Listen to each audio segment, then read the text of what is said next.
유다서 강의 12번째, 모세의 시체를 놓고 천사장과 마귀가 싸운 이야기의 교훈, 이것이 오늘 말씀의 주제입니다.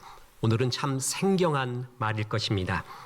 그리고 유다서 1장 9절은 신약 성경의 가장 난해한 구절 10구절 중에 하나이기도 합니다.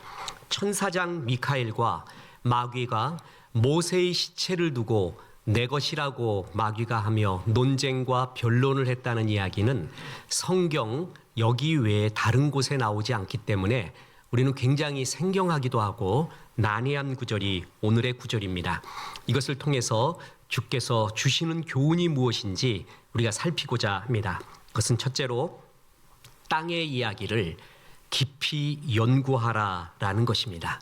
자, 유다서 1장 9절을 보겠습니다.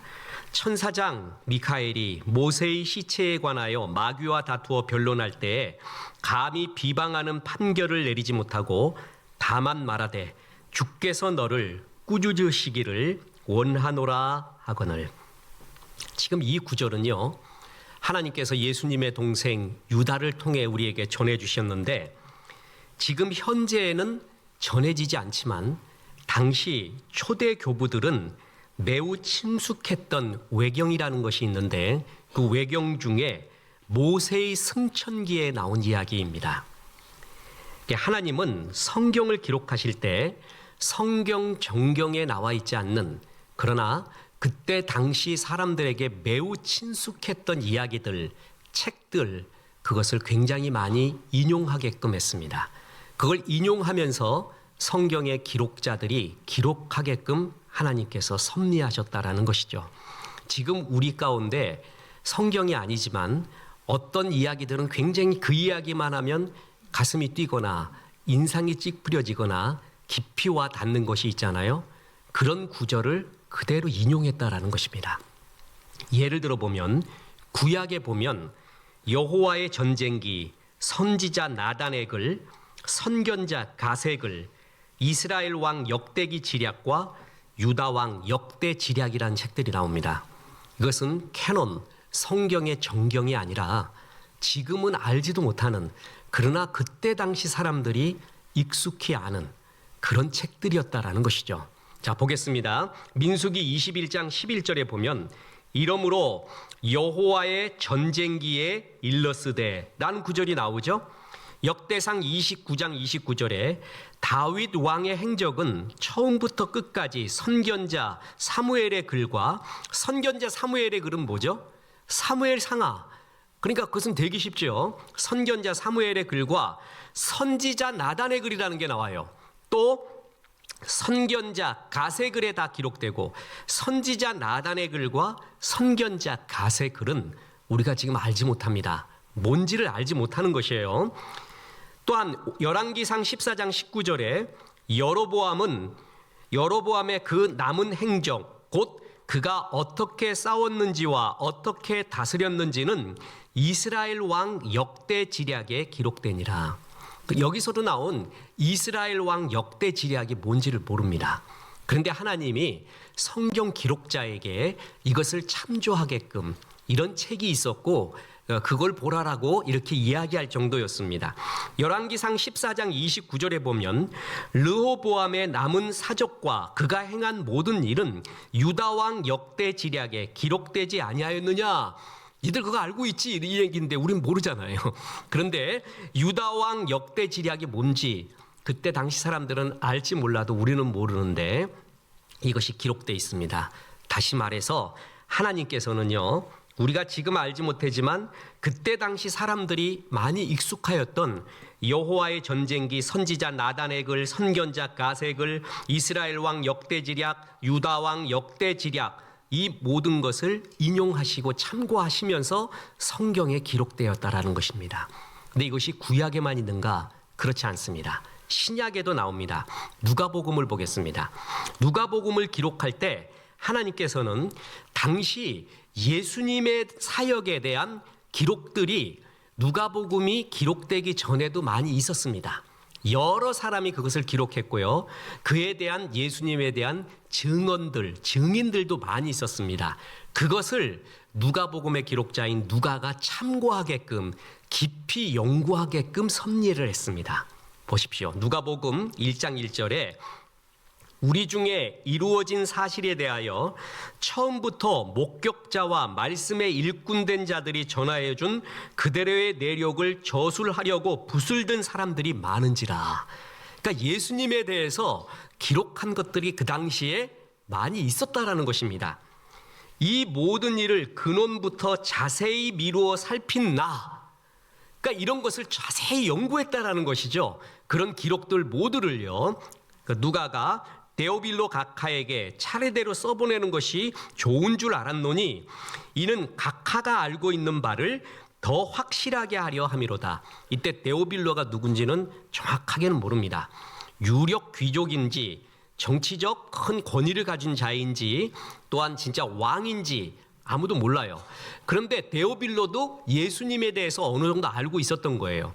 그런데 이 데오빌로에게 이 편지를 보내면서 예수님에 대해서 알고 있는 것이 진짜가 뭐고 가짜가 뭔지, 허황된 것은 무엇인지 내가 더 정확하게 알려주기 위하여 편지를 씁니다. 그리고 나도 뭐냐 하면은 바로 데오빌로 각하처럼 그때 당시 예수님에 대한 수많은 기록, 증언들을 다 참고했습니다. 다 보았습니다. 그 얘기입니다. 우리가 성경을 어떻게 기록했느냐라고 말할 때 기계적 영감설이라는 게 있는데 그건 뭐냐면 내가 세상과 나도 관계없고 오직 구속한 주만 있어요. 내 자아가 있는지도 모르고 눈을 감았는데 그리고 펜을 들었는데 막 적어요. 뭔지를 몰라요. 그리고 깨보니 다 적혀 있어요. 그런 거를 기계적 영감설이라고 합니다. 또 하나가 뭐냐면 역동적 영감설이라고 있는데 그것은 성경 저자는 하나님입니다. 그런데 기록자들이 있잖아요. 성경의 기록자들 여럿에게 바로 누가와 같이 그런 여러 책들, 그때 당시의 상황, 그 모든 것들을 알게 하고 내가 그것을 느끼고 있는 바예요. 그런 가운데 성경에 영감을 줘서 기록하게 한 거예요. 그래서 성경은 각자 문체가 다 다른 겁니다. 만약에 기계적 영감돼서 아무 의식이 없는 가운데 기록을 했고 내가 뭘 썼는지도 모르는 가운데 그 기록이 됐다면 거의 스타일, 문체가 똑같을 것입니다. 그런데 각 개성이 다 들어가 있는 것은 하나님께서 그 기록자에게 역동적 영감을 주어서 기록했다는 거죠. 이것을 역동적 영감설이라고 합니다.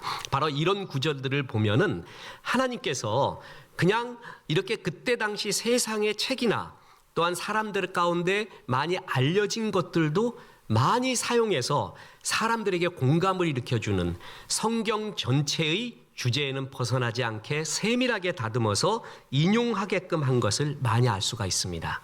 자, 신약에 보면 또 바울 사도가 얀네와 얀브레라는 사람을 언급을 합니다. 이 얀네와 얀브레는 신약 성경 디모데 후서에만 나옵니다. 디모데 후서 3장 8절에 얀네와 얀브레가 모세를 대적한 것 같이 그들도 진리를 대적하니 이 사람들은 그 마음이 부패한 자여 믿음에 관하여는 버림받은 자니들이냐 이렇게 했어요. 얀네와 얀브레가 라고 말하면 그때 당시에 첫 번째 독자, 그것을 first reader라고 합니다. 신학적 용어로. 지금 우리는 second reader죠. 뭐냐 하면은 첫 번째 그때 당시에 독자들에게 주어진 성경이 첫 번째 독자고 우리는 두 번째 독자로 받고 있는데 첫 번째 독자들은 얀네와 얀브레 그러면 그게 뭔지를 알았어요. 다른 성경에는 기록되어 있지 않습니다. 얀네와 얀브레는 후대 유대 문헌이나 이방 문헌, 초대 그리스도교의 문헌에서는 발견됩니다. 특히 요나단 탈굼이나 외경 등에서 나오는 것입니다. 우리가 지금 성경 아카데미 할 때 성경 배경에 대해서 공부하잖아요. 우리 부사역자들도 잘 준비합니다. 아주 지난주도 퀄리티 아주 높았습니다. 그 성막 이야기할 때 또 외경, 위경, 정경이 뭔지를 또 알아야 돼요. 그래야 이런 것들을 이해하잖아요. 또 영지주의가 뭔지를 알아야 되고요. 자, 보면은 그 외경에 뭐가 나와 있냐 하면은 모세가 하나님의 종으로 출애굽시키려고 바로한테 갔잖아요. 그때 기적을 행합니다. 10가지 기적을 행하는데 그때 바로가 마음이 강팍해지면서 모세가 하나님이 모세를 통해 행한 기적을 잘 믿지 않았어요. 받아들이지 않았어요. 그 이유 중에 하나가 애굽의 술객들도 모세가 행하는 기적 몇 가지를 따라한 거예요. 근데 언제부터는 그게 안 되기 시작했거든요. 그게 이제 세상 박수무당 같은 사람들의 한계죠. 근데 몇 가지를 따라했기 때문에 바로도 의기양양했어요. 그 모세의 기적을 따라했던 애굽의 술객 중에 하나가 얀네와 얀브레라는 겁니다. 그 술객들이에요. 그래서 그가 모세를 대적하고 하나님을 대적했던 사람들이다라는 것을 당시에 초대 교인들은 알고 있었어요. 그 바울이 그걸 그대로 인용한 것입니다. 디도서 1장 12절 그레데인 중에 어떤 선지자가 말하되 그레데인들은 항상 거짓말장이며 악한 짐승이며 배만 위하는 게으름뱅이라 하니. 바울도 그대로 인용하고 있죠. 외경도 인용을 하고 헬라의 철학자와 시인들도 인용을 하고 누가도 그러했고 구약에도 이렇게 나오고 있지 않습니까? 지금 우리가 읽는 유다서 1장 9절은 모세의 승천기라는 외경입니다. 그리고 뒤에 읽을 14절 15절은 외경인 에녹 1서에 나오는 글입니다. 이렇듯 하나님께서는 성경 기록자들에게 당시에 독자들에게 잘 알려진 책들을 인용해서 공감을 주며 성경을 기록하게 하셨습니다. 성경 전체의 가르침에 벗어나지 않도록 그 주제에 주의 깊게 배치하고 다듬어서 인용하셨다라는 것이죠. 저는 지금 신학교에서 한 학기 동안 배우는 거를 불과 10분 사이에 여러분에게 다 말을 해줬습니다. 막 열이 납니다. 자, 이게 신학이죠. 자, 이것을 볼 때 알 수 있는 것이 있습니다. 그리스도인들이 이 세상 땅의 이야기를 잘 알아야 된다라는 것입니다. 심지어 성경을 기록할 때도 땅의 이야기, 땅에서 많이 유행하고 사람들에게 공감을 일으켜주는 이야기를 인용하고 있지 않습니까? 이렇듯이 사람들도 우리 그리스도인이 특히 땅의 이야기를 잘 알아야 돼요. 그래서 이 사람들은 어떤 고통에 있고 어떤 죄악에 있고 무엇을 갈망하는지를 알아야 주의 말씀을 전할 것이 아닙니까? 땅을 모르고 어떻게 하늘의 이야기를 자기 마음대로 자기 생각대로만 이야기할 수가 있겠습니까? 이 성경을 봐도 우리는 이 땅을 잘 알아야 된다라는 것입니다. 그래서 이 땅의 이야기를 가리켜 인문학이라고 합니다.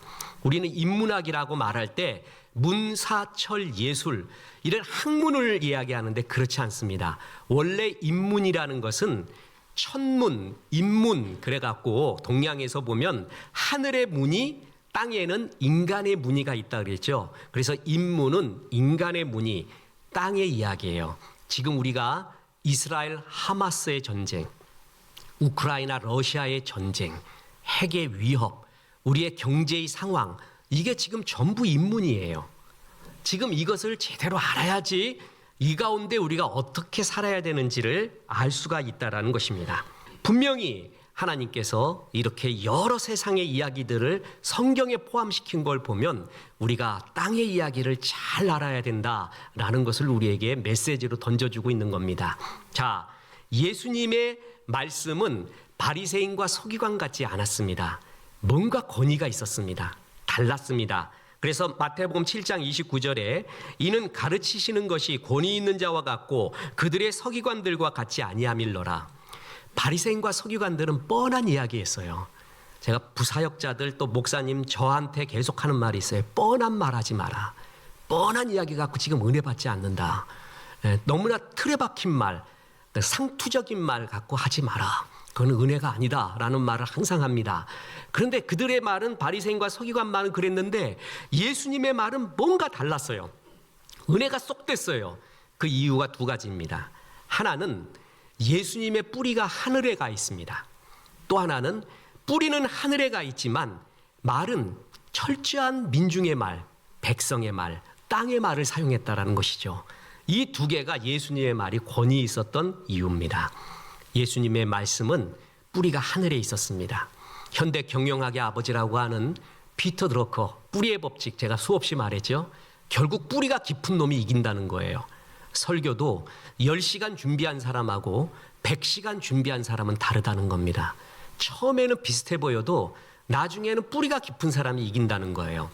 그래서 설교가들은 목사가 성도에게 줄 수 있는 최고의 선물은 목사 스스로가 하나님의 깊은 샘에 뿌리를 닿아야 돼요. 은혜가 충만해야 돼요.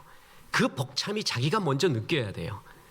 그럴 때 은혜가 되는 거죠. 뿌리가 하늘에 예수님은 다 있었습니다. 그런데 예수님의 말은 철저하게 땅의 말이었습니다. 저는 누차 말하지만 예수님께서 예수님에 대한 수많은 소논문, 대논문들이 있는데 그중에 제일 은혜 받은 게 뭐냐면 예수님의 화법이에요. 화법. 예수님의 말의 법이 정말 땅의 어법을 사용했습니다. 너무 쉬웠습니다. 공감을 주는 말이었습니다. 예를 들어 보면 여인들에게는 잃어버린 동전의 비유, 누룩의 이야기, 요리할 때 말이에요. 목축업하는 사람하는 잃어버린 양의 이야기, 노동자들 앞에 포도원 품꾼의 이야기, 어부들에게는 그물의 비유, 농부에게는 씨 뿌리는 자의 비유. 그러니까 너무 쉬운 말이에요. 남의 말, 저 멀리 있는 타인의 말이 아니라 나한테 가까이 있는 말이에요. 소설가 이회수가 말하듯이 제일 매운 고추는 내 눈에 들어간 고추입니다. 다른 고추는 대상과 내가 합일이 안 돼 있지만 눈에 들어간 고추는 대상과 내가 합일이 돼 있잖아요. 예수님의 설교가 그럴 것 같았어요. 진짜 내 얘기를 하는 것 같았어요. 그래서 너무 좋아했어요. 그리고 말도 얼마나 재밌게 하셨는지 모릅니다. 이 회칠한 무덤아, 이거를 시적으로 보지 말라 그랬죠? 뭐라 그랬습니까? 호박에 줄 긋는다고 수박 되냐 이놈아. 이 회칠한 놈아, 그 얘기예요. 특히 예수님이 한 말 중에 하루 살래 일은 걸러내고 약대는 삼키는 소경아. 그러면 우리는 시적으로 보는데 예수님이 사용했던 언어가 일상 언어가 아람어였거든요. 이 아람어에서 하루살이가 깔마입니다. 약대는 감나예요. 그러니까 깔마 감나.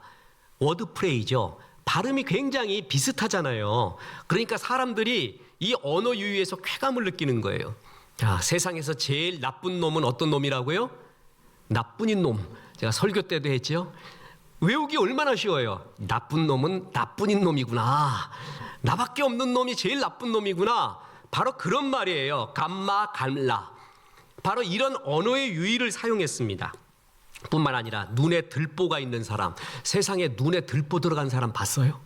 거룩한 것을 개에게 주지 말래, 진주를 돼지에게 던지지 말래, 이런 놈 봤냐고요. 그러니까 진주하고 돼지는 대비가 안 되잖아요. 비슷한 유비가 아니에요.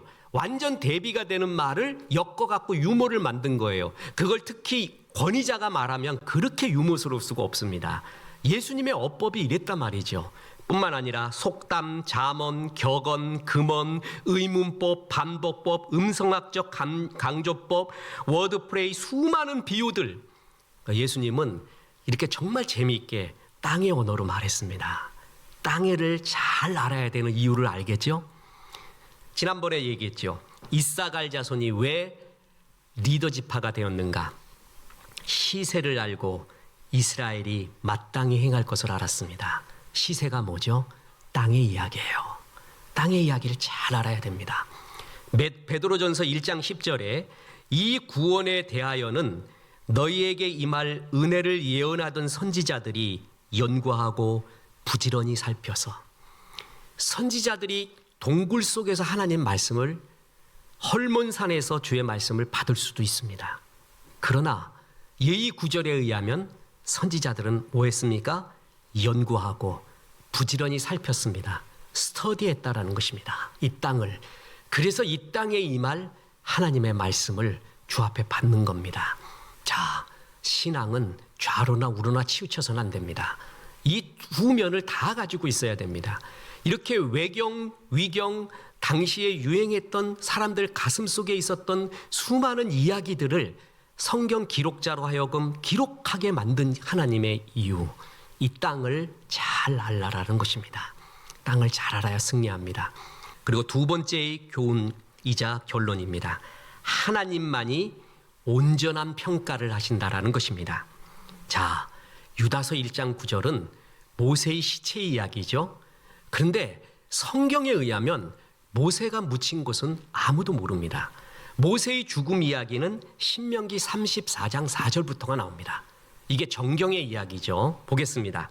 여호와께서 그에게 이르시되 이는 내가 아브라함과 이삭과 야곱에게 맹세하여 그 후손에게 주리라 한 땅이라.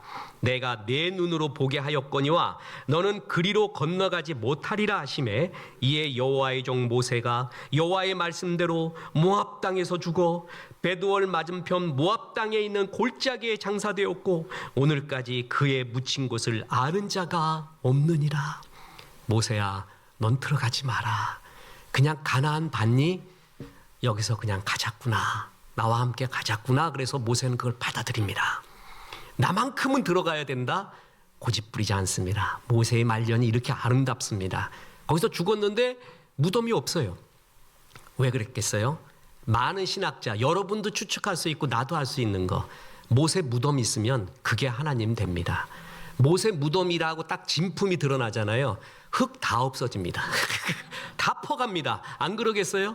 만약에 우리 강남 비전교회에 바울이 쓴 로마서 원본 1장이 있다 이거예요. 그게 소문이 났어요.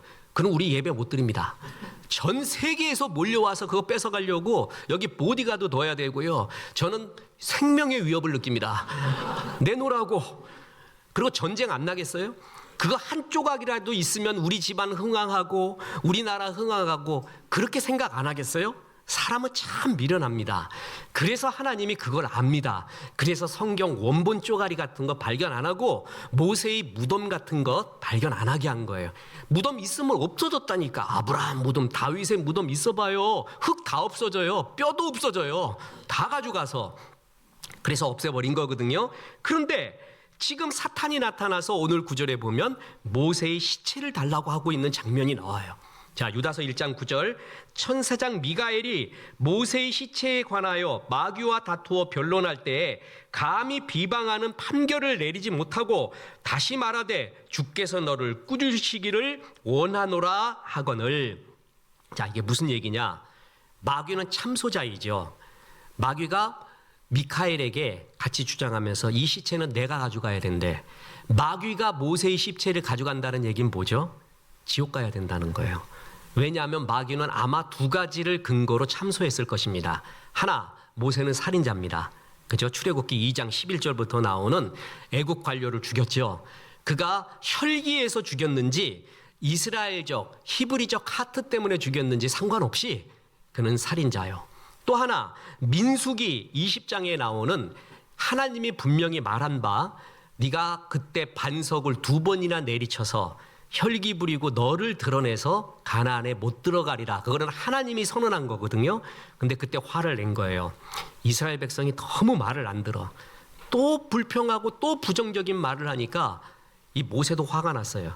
그래서 또 반석에서 물 내라 그러니까 하나님이 한 번 치고 내라 그랬는데 2번 쳐버렸어. 그냥 화가 나가지고 파박 치면서 해볼까? 내가 한번 해볼까 이놈들아? 먹어. 마음대로 먹어. 이거 먹고 배 터져 죽어버려. 이런 식으로 막 화를 내버린 거예요. 너 주의 종이 그래서는 되겠느냐? 그러면서 모세가 너 가나안 못 들어간다 그렇게 나왔거든요. 그러니까 마귀가 말하는 거예요. 모세는 이런 죄인 아니냐? 가나안도 못 들어간 율법을 어긴 자 아니냐? 그러니까 내가 데리고 가야지. 지옥 가야 돼. 이렇게 말하는 거예요. 그랬을 때 미카엘 천사장은 그것은 모세가 지옥에 가는가 하나님 편에 가는가는 하나님만이 판단할 일이다. 우리가 할 수 없다. 미카엘 나도 하지 않는다. 그렇게 선언을 한 거예요. 그런 정죄를 하지 않고 심지어는 마귀야 물러가라. 마귀 나쁜 놈아 라는 소리도 하나님께 맡겨버립니다. 그래서 보세요. 유다서 1장 9절에 주께서 너를 꾸짖으시기를 원하노라. 이 정도로 미카엘은 겸손했습니다. 이 판단은 누가 하는 거라고요? 하나님. 이 해석이 맞는 이유는 이와 동일한 거의 동일한 뉘앙스의 구절이 스가랴서 3장에 나옵니다. 근데 제가 요번에 설교 준비하면서 깜짝 놀란 게요. 우리 원 목사님 수요일 날 오신다고 했잖아요. 그분이 지금 제가 오늘 하는 스가랴서 3장 본문을 가지고 하시더라고요. 거기에 불에 그슬려 그을린 나무, 이게 굉장히 중요한 스가랴 3장의 주제거든요. 그래서 저는 그 설교는 하지 않겠습니다. 그분에게 맡기고 또 기대를 하고 다른 이야기를 합니다. 스가랴 3장은 뭐냐면 Heaven's Council이라고 해서 하늘에서 열리고 있는 법정 이야기가 나와요. 성경에 하늘의 법정 이야기가 많이 나오진 않습니다. 아마도 우리 인간을 만들 때 하나님, 성부, 성자, 성령 하나님이 모여서 우리의 형상대로 만들자 하는 하늘 회의를 연 것 같고, 욥기의 이야기에도 하늘 회의가 나오죠. 스가랴 3장에도 하늘 회의가 나옵니다. 그 하늘 법정에 마귀가 옵니다. 그래서 스가랴 3장 1절부터 보겠습니다. 대제사장 여호수아는 여호와의 천사 앞에 섰고 사탄은 그의 오른쪽에 서서 그를 대적하는 것을 여호와께서 내게 보이시니라. 여호와께서 사탄에게 이르시되 사탄아, 여호와께서 너를 책망하노라. 예루살렘을 택한 여호와께서 너를 책망하노라. 이는 불에서 꺼낸 그슬린 나무가 아니냐 하실 때에, 이 구절이 뭐냐면 여기서 나오는 여호수아는 모세의 후계자 여호수아가 아니라 이스라엘이 바벨론 포로 귀환기에서 스룹바벨과 함께 귀환해서 예루살렘 성전을 재건하고 이스라엘 백성을 새롭게 하는데 쓰임받고 있는 대제사장 여호수아를 의미합니다. 그래서 스가랴 3장은 하늘에서 열리고 있는 법정을 얘기하는데, 사탄은 거기에 나타나서 마치 욥에게 이렇게 하나님께 나타나서 욥이 부당하다, 욥이 어떻게 하나님의 축복 안 주면 저렇게 절대신앙자가 되느냐, 하나님의 축복 때문에 그게 고마워서 절대신앙자가 된 거지, 이렇게 참소를 하듯이 대제사장 여호수아는 옷이 더럽대요. 전 자격이 없대요. 옷 더럽다, 죄 많다 이거예요. 그래서 자격이 없으니까 대제사장 자격이 없습니다. 더불어 그를 따르고 있는 이스라엘 포로 귀환 공동체도 새 성전을 건축하고 하나님 앞에 새롭게 살 만한 자격이 없는 사람입니다. 이렇게 참소를 하는 것입니다. 그게 바로 스가랴서 3장 이야기, 거의 비슷하죠. 지금 모세의 시체 달라는 거, 죄가 많아서 하늘나라 못 간다는 거하고 거의 뉘앙스가 비슷하지 않습니까? 그래서 스가랴서 3장 3절에 여호수아가 더러운 옷을 입고 천사 앞에 서 있는지라. 맞아요. 더러운 옷을 입었습니다. 그래서 그는 하나님의 성전을 건축할 자격이 없다. 또한 그를 따르고 있는 이스라엘 포로 귀환 공동체도 그럴 자격이 없습니다라고 참소를 했습니다. 그랬더니 하나님이 여호수아와 이스라엘 백성은 불에서 꺼낸 그슬린 나무 같대요. 그때 하나님께서 스가랴서 3장 4절에 이런 말을 합니다. 여호와께서 자기 앞에 선 자들에게 명령하사 그 더러운 옷을 벗기라 하시고, 또 여호수아에게 이르되 내가 내 죄악을 제거하여 버렸으니 내게 아름다운 옷을 입히리라 하시기로. 사탄은 더러운 옷 입고 있는 여호수아 자격 없습니다 그랬는데, 하나님은 그 옷 벗기고 아름다운 옷을 입히래요. 그리고 네 죄악을 뭐라고요? 제거했대요. 죄악을 제거할 수 있는 분이 누구였어요? 하나님이죠. 마귀가 아무리 참소해도 이 사람 죄 있다 안 있다, 하나님이 쓰신다 안 쓰신다는 누구의 영역이라고요? 하나님의 영역입니다. 그래서 스가랴 선지자의 요청대로 여호수아의 머리에 하나님은 아름다운 관을 씌워주십니다. 스가랴 3장 5절, 내가 말하되 정결한 관을 그 머리에 씌우소서 하매 곧 정결한 관을 그 머리에 씌우며 옷을 입히고 여호와의 천사는 곁에 섰더라. 여호수아, 그가 더러운 입은 자격 없는 자지만 주께서 그 옷을 벗깁니다. 정결한 면류관 씌워줍니다. 누가 한 거예요? 이걸 하나님이 한 거예요. 마귀가 아무리 참소해도 그 권한은 누구에게 있어요? 하나님께 있다, 이 얘기예요. 이 스가랴서 3장의 이야기가 오늘 유다서 1장 9절의 이야기와 거의 동일한 뉘앙스입니다. 마귀가 참소합니다. 모세는 죄 많아서 하나님 곁에 있을 수 없습니다. 내가 데려가겠습니다. 그랬더니 미카엘이 말합니다. 그건 하나님이 판단할 일이야. 나도 판단하지 않아. 하나님이 할 일이야. 그 정도로 겸손하게 미카엘이 말하고 있습니다. 그런데 사탄은 마치 자기가 하나님의 자리에서 모든 것을 판단하고 다 할 수 있다고 말하는 교만, 참소하고 있는 모습. 그래서 하나님은 이 이야기를 꺼내면서 유다서에 기록된 수신 교회에 가만히 들어온 자, 꿈꾸는 거짓 교사들, 그들이 이런 교만한 짓을 하고 있다. 성도들을 마음대로 자기가 참소하고 정죄하고 판단하고 자기가 다 알고 있다고 하면서 교만하게 그들을 금긋고 있다. 이 말을 하고 있는 것입니다. 그러면서 유다서 1장 10절에 이 사람들은 무엇이든지 그 알지 못하는 것을 비방하도다. 또 그들은 이성 없는 짐승같이 본능으로 하는 그것으로 멸망하느니라. 이 사람들은 자기도 알지 못하는 거, 천사도 심지어 알지 못하고 알려고 알지도 않았던 거, 그걸 자기가 다 행하고 있구나. 짐승의 본능처럼, 짐승이 이성 없이 본능처럼 행하는 것처럼 이들은 아무 객관적 보편 타당성도 없고 아무런 이성적이지도 않고 영적이지도 않고 짐승의 본능처럼 자기 마음대로 그러고 있구나. 그러고 이야기하고 있는 겁니다. 이 교만한 자, 가만히 들어온 꿈꾸는 자, 거짓 교사들이 이런 교만한 일을 했다는 겁니다. 마치 모세의 시체를 놓고 천사장 미카엘도 잠잠한데, 겸손한데, 이것은 여기에 가야 되고 저기에 가야 되고 마음대로 이렇게 자기가 판단하듯이 이런 교만이 가슴속에 있었다라는 것입니다. 그래서 그러지 말라라고 말하고 있는 겁니다. 이제 중요한 결론입니다. 하나님의 평가가 제일 중요하다라는 것입니다.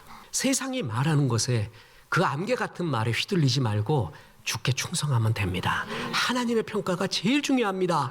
주님이 제일 좋아하는 하나님, 예수님의 성품을 담는 거, 주님이 제일 좋아하는 전도, 선교, 구제 잘하는 거, 제일 중요한 예배 신실하게 드리는 거, 하나님의 교회, 반석 같은 교회를 만드는데 충성스러운 일꾼 되는 거, 그거 하다가 하나님 부르시면 가면 되는 겁니다. 세상에 신문에 한 번 안 나왔다고 그것이 굉장히 초라한 인생이었다고 말하면 절대 아닙니다. 하나님의 평가가 제일 중요합니다. 누가 뭐라 그럴 수 없고 하나님이 평가. 그러면 마귀는 오늘도 말할 겁니다. 저놈은, 저 사람은 더러운 옷이에요. 주의 일을 할 수 없어요. 이 시체는 내가 가야 돼요. 여호수아 보세요. 더러운 옷 입고 있잖아요. 그때 주님이 말합니다. 그건 나의 영역이다. 그의 더러운 옷을 내가 벗겼다. 그리고 하나님의 옷을 입혔고 하나님의 면류관을 씌웠다. 주의 일 잘하는 신실한 자다. 막달라 마리아 귀신 7 들렸다고, 남편 5이나 있었다고, 무슨 상관이냐. 하나님이 그 옷을 벗겨주며 우리에게 주의 일 잘하라고 합니다. 세상 평가와 하나님 평가 다릅니다. 주의 평가 바라보며 충성을 다하는 귀한 종 되기를 주 예수의 이름으로 축원합니다.